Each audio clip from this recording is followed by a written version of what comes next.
राघव कशिश के सवाल से घबरा कर रुक गया। राघव के रुक जाने पर कशिश हंसते हुए कहती है, मैंने देखा था तुम कैसे वहां से बचते बचाते पहुंचे थे और फिर मुझे वहां खड़े होकर मेरे ही घर पर घूर रहे थे। राघव की जान में जान आई। उसने भी कशिश की हंसी में शामिल होते हुए कहा, अरे नहीं, वो तो मैं इसलिए भाग रहा था कि किसी आदमी का पर्स चोरी हो गया था और उसका शक मुझ पर ही था। उसने आकर जब मुझे चेक किया तो उसे कुछ भी नहीं मिला, जिसके बाद उसने मुझ पर अपनी गैंग बनाकर रखने का इल्जाम लगा दिया और मेरे खून का प्यासा हो गया। जान बचाकर भागा हूं मैं वहां से। काफी अजीब शहर है तुम्हारा। राघव की कहानी सुनकर कशिश और भी जोर जोर से हंसने लगी। और मुझे घूरने का क्या कारण था? हाँ, मेरा भी पर्स चुराना है क्या? उसने राघव का मजाक उड़ाते हुए पूछा। अरे नहीं, मैं नजरों के अलावा और कुछ भी चुराने के काबिल नहीं हूं। मैं उस समय भी घूर नहीं रहा था। दरअसल किसी भी अच्छी चीज को देखता हूं ना तो उसमें खो जाता हूं, इसीलिए उस समय मेरी आंखें अटक गई थी। राघव ने कशिश से फ्लर्ट करने की कोशिश करते हुए कहा। कशिश ने अपनी आंखें बड़ी बड़ी की और राघव को देखा तो राघव ने हंसते हुए कहा, अरे मेरा मतलब था दुकान को। मैंने इतनी अच्छी दुकान कभी नहीं देखी थी ना, इसलिए। यह सुनकर दोनों ही हंसने लगे। राघव भी अपने काम में कामयाब हो रहा था। उसे कशिश के रूप में इस डायमेंशन में एक गाइड दिख रही थी जो उसकी मदद समय समय पर करती रहेगी, लेकिन उसके लिए पहले जरूरी थी दोस्ती, और वही करने में तो लगा था अपना राघव। उसने अपनी फिर वही नकली कहानी सुनाते हुए कहा, दरअसल बचपन से ही मैं काम सीख रहा हूं। मैं पहले जहां रहता था ना, वहां काफी लोग यही काम करके अपनी रोजी रोटी चलाते थे। बस वहीं से सीखता चला गया मैं।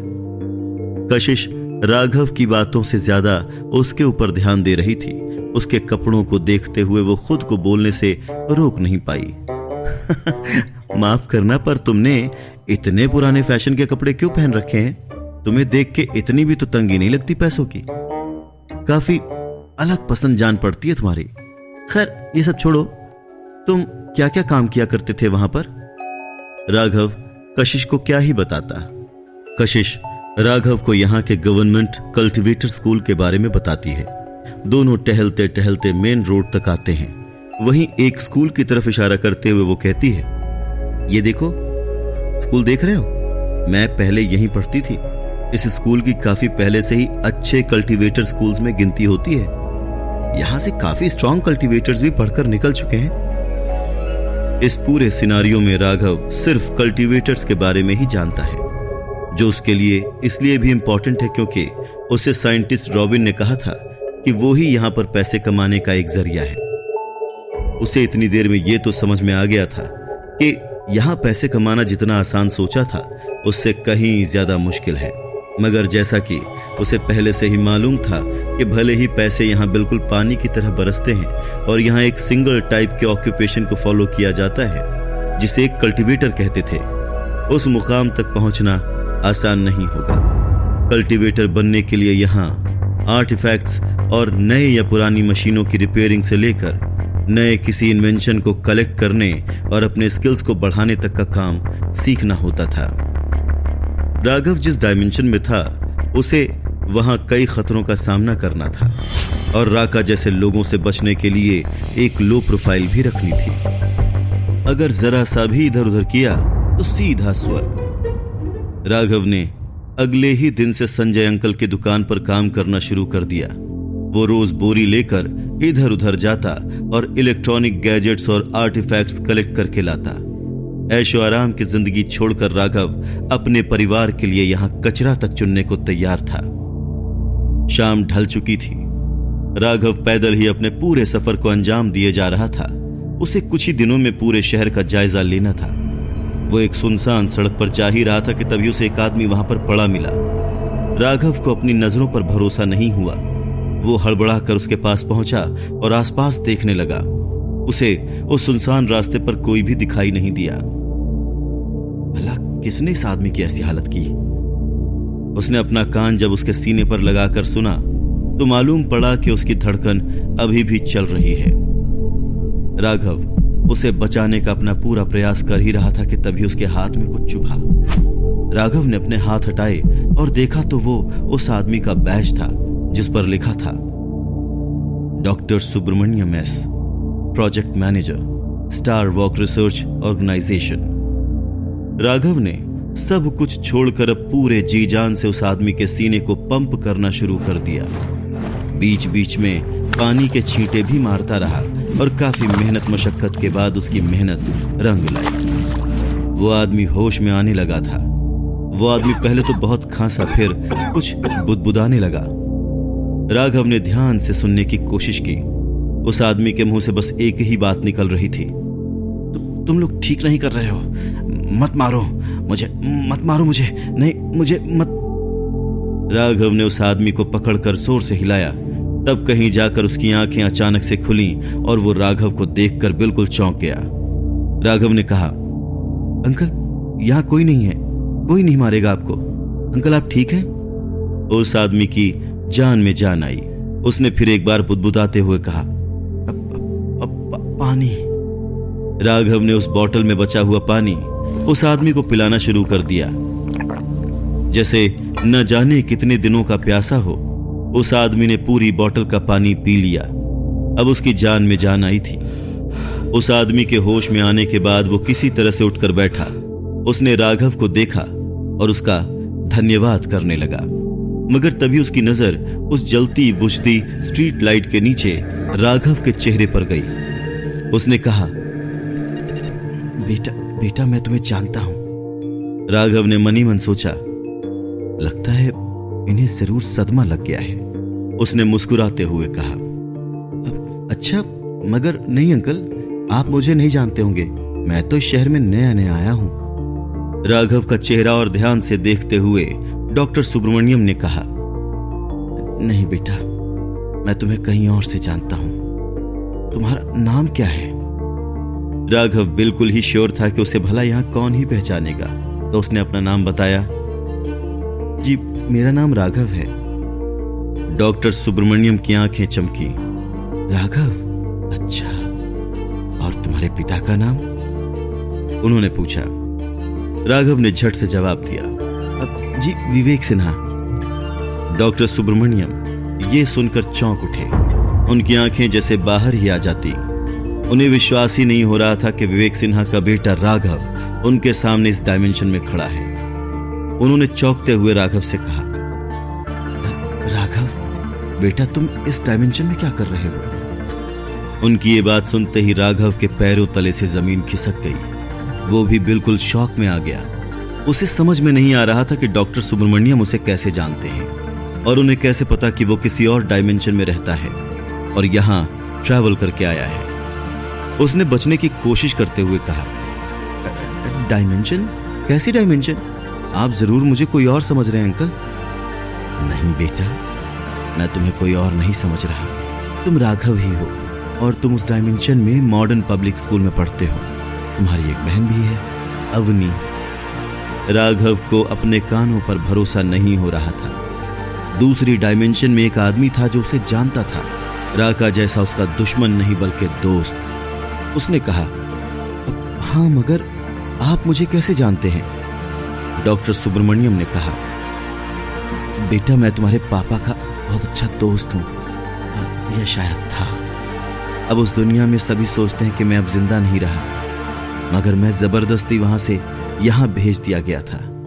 राघव ने कहा, मगर आप यहां आए कैसे? और आप? डॉक्टर सुब्रमण्यम राघव के शब्दों की कमी को समझ रहे थे। उन्होंने उसके सर पर हाथ फेरते हुए कहा, दरअसल ये सब एक काफी लंबी कहानी है बेटा। मैं और तुम्हारे पापा एक ही साथ काम किया करते थे। ये बात उस समय की है जब हम दोनों एक दूसरे को जानते भी नहीं थे। हम दोनों अपनी अलग अलग दुनिया में किसी कंपनी के रिसर्च लैब में दूसरे डायमेंशन और कॉस्मोस की फील्ड में रिसर्च कर रहे थे। तुम्हारे पापा एक अंडरकवर हिडन साइंटिस्ट हैं, यानी वो जिस तरह की रिसर्च करते हैं उनके बारे में वो बाहर किसी को भी नहीं बता सकते। काफी गिने चुने लोगों को इस बारे में जानकारी होती है। सब कुछ ठीक चल रहा था। मैं उस समय तुम्हारे पापा को जानता भी नहीं था, लेकिन उसी दौर में एक जाने माने बिजनेस टाइकून अनिल सिंघानिया भी इस कॉस्मोस की फील्ड में इंटरेस्टेड हुआ। उसने कई साइंटिस्ट को एक ऑफर भेजा जो काफी ज्यादा लुभाने वाला था। उसने हम सबको अपने झांसे में ले लिया कि वो इस दुनिया के अलावा बाकी डायमेंशंस को भी एक्सप्लोर करना चाहता है ताकि वो दुनिया का भला कर सके। मगर कुछ सालों में हमें उसकी बुरी इंटेंशन का अंदाजा लग गया। मैं और तुम्हारे पापा जिस प्रोजेक्ट पर काम कर रहे थे वो लगभग बनकर तैयार था, लेकिन तुम्हारे पापा ने उस प्रोजेक्ट की सारी डिटेल्स देने से मना कर दिया। राघव की आंखें अब बड़ी बड़ी हो गई थी। उसे तो कभी पता ही नहीं था कि उसके पिता कुछ ऐसा नायाब कर रहे थे। जब तुम्हारे पापा ने डिटेल्स देने से मना कर दिया तो मैंने भी उनका साथ दिया, और हम जैसे कुछ और साइंटिस्ट ने भी इस मिशन का विरोध काफी बढ़ चढ़ कर किया। लेकिन उसके बाद जो हुआ वो हमने सोचा भी नहीं था। हमारे बीच से कई साइंटिस्ट को मार दिया गया और तुम्हारे पापा को जॉब न छोड़ने के लिए प्रेशर बनाया जाने लगा। उन पर वो 50 लाख के लोन का आरोप भी दरअसल झूठा है। उन्होंने कभी भी अपनी कंपनी के नाम पर 50 लाख लिए ही नहीं, मगर बस इसीलिए कि वो इस कंपनी को छोड़कर ना जाएं और सारी डिटेल्स अनिल सिंघानिया को बता दें। स्टार वॉक रिसर्च ऑर्गेनाइजेशन तुम्हारे पापा को ब्लैकमेल कर रही है। थोड़ा रुककर डॉक्टर सुब्रमण्यम ने आगे की अपनी कहानी कंटिन्यू की। बेटा, मगर वो काफी खतरनाक लोग हैं। मैं उन्हें अच्छे से जानता हूं।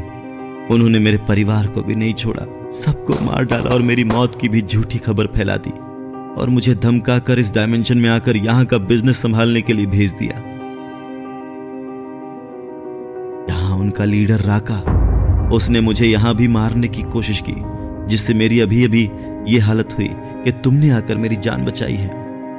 अब हाँ, मैं उस राका से मिला था अंकल। राघव अचानक से बोल पड़ा। क्या किया उसने? तुम्हें कुछ किया तो नहीं? डॉक्टर सुब्रमण्यम ने हड़बड़ाते हुए पूछा। नहीं अंकल, मैं भाग गया।